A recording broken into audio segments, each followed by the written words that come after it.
Assalamualaikum warahmatullahi wabarakatuh. Selamat pagi anak-anak. Pada pagi hari ini kita melanjutkan materi yang kedua yaitu statistika. Semoga kalian semua dalam keadaan sehat walafiat tanpa suatu halangan apapun. Statistika di sini kita akan mempelajari materi berupa data yang sebelumnya mungkin kalian pada waktu SD, SMP sudah mempelajarinya, tetapi dikembangkan kembali di SMA. Pada pertama kita akan mempelajari berupa tabel distribusi frekuensi. Data yang sudah terkumpul dapat disajikan dalam bentuk daftar tabel. Namun, jika data tersebut lebih besar atau jumlahnya lebih dari 30, maka sebaiknya kalian data tersebut disajikan dalam bentuk tabel distribusi frekuensi. Untuk tabel distribusi frekuensi dibedakan menjadi dua, yaitu data tunggal dan data kelompok.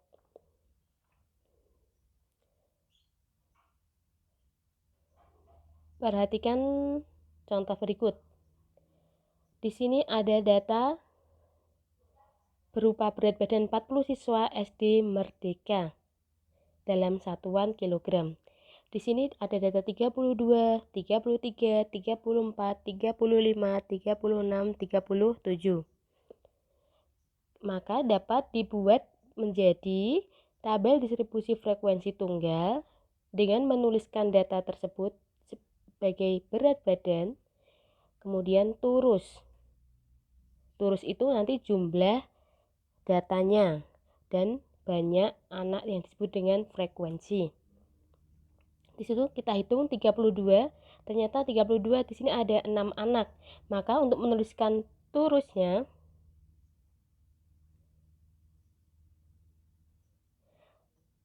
misalkan di sini ada 6, maka untuk menuliskannya 1 2 3 4 5 6. Kemudian di sini ada berat badan 33, jumlahnya juga 6, menuliskannya sama. 34 jumlahnya ada 7, 35 jumlahnya ada 5. Jadi setiap menuliskan 5, 4 dicoret seperti ini. Kemudian 35 ada 5, 36 ada 9, 37 ada 7. Maka banyak frekuensi pada banyak anak ini ada jumlahnya ada 40. Selanjutnya, jika data itu berupa distribusi frekuensi berkelompok, ada beberapa langkah untuk mengerjakannya. Yang pertama, kalian tentukan jangkauan. Yang kedua, banyak kelas. Yang ketiga, panjang kelas. Yang keempat, batas kelas, batas atas dan batas bawah. Dan kelima, yaitu frekuensi setiap kelasnya. Untuk menentukan jangkauan itu yaitu nilai terbesar dikurangi dengan nilai terkecil. Maka untuk menentukan jangkauan, kalian tentukan dulu data terbesar dikurangi data terkecil. Yang kedua, menentukan banyak kelas interval dengan aturan Strauss dengan rumus K sama dengan 1 ditambah 3,3 log N. Nanti kalian bisa menggunakan kalkulator saat mencari log N-nya. Yang C, menentukan panjang kelas interval dengan rumus jangkauan dibagi banyak kelas. Yang keempat, yaitu menentukan batas kelas. Batas kelas pertama diambil dengan nilai data terkecil atau nilai yang lebih kecil dari data terkecil tadi. Yang kelima, menentukan frekuensi dari kelas interval dengan terlebih dahulu menentukan turusnya. Contohnya, hasil nilai tes matematika 30 siswa kelas 11 IPA SMA sebagai berikut. Di sini ada data sejumlah 30 siswa. Karena nilainya acak seperti ini, maka kita gunakan distribusi frekuensi berkelompok. Ini data terkecil yaitu 30, data terbesar yaitu 88. Tadi ada 5 cara untuk mencari tabel distribusi frekuensi berkelompok, yang pertama tentukan jangkauannya. Jangkauan itu data terbesar dikurangi data terkecil. Di sini data terbesarnya 88 dikurangi 30 hasilnya 58. Kemudian menentukan banyak kelas interval. Rumusnya K sama dengan 1 ditambah 3,3 log N. N-nya itu banyak siswanya. Karena di sini banyak siswanya 30, maka 1 ditambah 3,3 log 30. Log 30 itu 1,47. Maka 1 ditambah 3,3 kali 1,47 itu hasilnya 5,874 setara dengan 6. Kemudian panjang kelas interval itu P sama dengan jangkauan dibagi banyak kelas. Jangkauannya 58 dibagi banyak kelasnya 6. 9,67 ekuivalen dengan 10. Semua dibulatkan ke atas. Untuk batas bawah itu bisa cari menggunakan seperti ini. Untuk data terkecil yaitu 30, sehingga batas atas kelas interval pertama 30 ditambah P dikurangi 1, yaitu 30 ditambah 10 dikurangi 1. P itu panjang kelas, maka 30 tambah 10, 40 kurangi 1, 39. Maka diperoleh tabel distribusi frekuensi berkelompok. Tadi batas bawahnya 30 dan batas atasnya 39. Kemudian untuk kita mencari jumlah frekuensinya, kita cari di sini data yang berupa 30 sampai 39 itu berapa saja. Di sini ada 30 sampai 39. 39 hanya ada 2. Kemudian dilanjutkan 40 sampai 49. Dicari 40 sampai 49 yaitu ada 41. Kemudian 43. 49. Di sini ada 40. Ternyata ada 4. Dan seterusnya di sini menunjukkan 30 sampai 39 di sini menunjukkan panjang kelas 30, 31, 32, 33, 34, 35, 36, 37, 38, 39. Nah, kita cari ternyata panjang kelasnya 10. Berlanjut setelah 39 yaitu 40.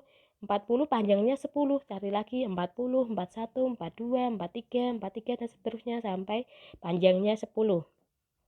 Kemudian untuk menunjukkan banyak kelas di sini yaitu perhatian di sini.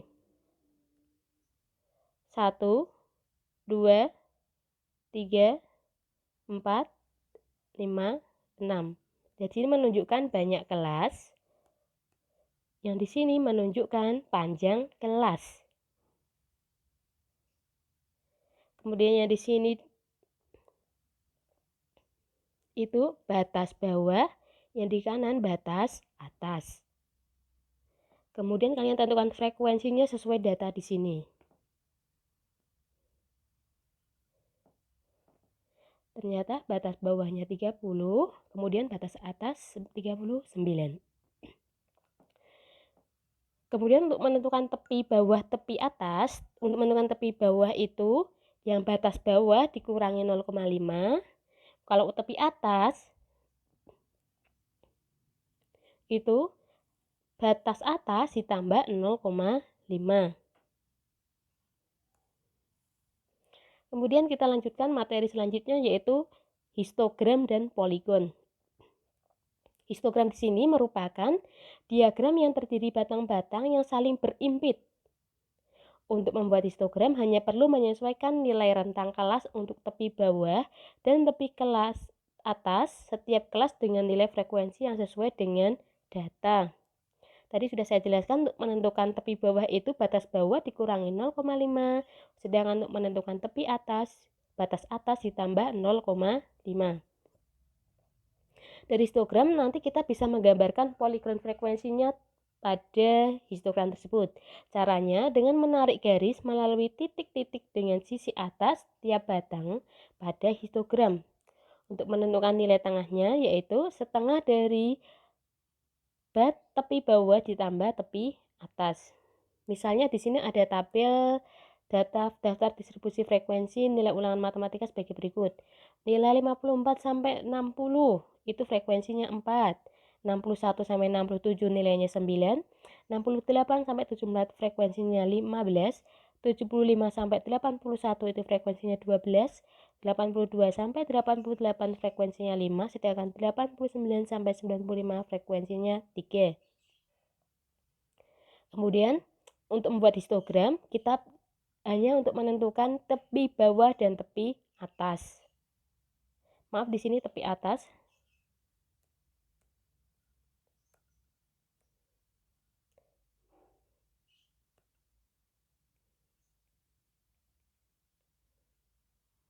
Untuk tepi bawahnya yang di sebelah kiri ini dikurangi 0,5, sedangkan tepi atas yang sebelah kanan ditambah 0,5. Maka tepi bawahnya 53,5, 60,5 dan seterusnya, sedangkan tepi atas yang sebelah kanan ditambah 0,5, 60,5, 67,5 dan seterusnya. Kemudian kita gambarkan histogram tersebut dalam sumbu koordinat. Untuk yang horizontal menunjukkan nilai, sedangkan yang vertikal menunjukkan frekuensi. Kita tuliskan tepi bawahnya dan tepi atasnya. Di sini tepi bawah 53,5, 60,5, 67,5, 74,5, 81,5, 88,5 sampai 95,5. Kemudian 53,5 sampai 60,5 kita buat batang-batang seperti ini sesuai dengan frekuensinya. Di sini 53,5 sampai 60,5 frekuensinya 4. Kemudian 60,5 sampai 67,5 itu frekuensinya 9. 67,5 sampai 74,5 frekuensinya 15. Nih. Kemudian 74,5 sampai 81,5 frekuensinya 12. 88,5 sampai 85 frekuensinya 5 dan 88,5 sampai 95,5 frekuensinya 3. Setelah membentuk histogram, kita tentukan poligonnya dengan cara mencari titik tengah. Titik tengah tadi setengah dari tepi bawah ditambah tepi atas. 53,5 ditambah 60,5 dibagi 2 hasilnya 57 dan seterusnya sampai 88,5 ditambah 95,5 dibagi 2 hasilnya 92. Maka kita letakkan titik tengah di sini pada histogram. Kemudian kita tarik titik tengah di sini membentuk sebuah poligon. Jadi kalau histogram itu berupa diagram berupa batang yang saling berhimpit, sedangkan poligon titik-titik tengah yang berada setiap batang. Contoh yang kedua, perhatikan gambar di samping, tentukan interval kelas dan frekuensi masing-masing kelas disajikan dalam bentuk tabel distribusi frekuensi berkelompok. Jadi di sini sudah ada tabelnya, diagramnya. Kalian disuruh menentukan tabelnya. Maka untuk menentukan kelas interval, perhatikan tepi bawah dan tepi atas. Karena tadi kalau yang tepi bawah dikurangi 0,5, maka untuk mengembalikan ke data ditambah 0,5. 39 sampai 43 itu frekuensinya 5. Kemudian di sini tambah lagi 44 sampai 48 frekuensinya 8 dan seterusnya sampai di sini 64 sampai 68 frekuensinya 2. maka dapat disajikan dalam bentuk tabel frekuensi berkelompok, nilai dan frekuensi seperti berikut.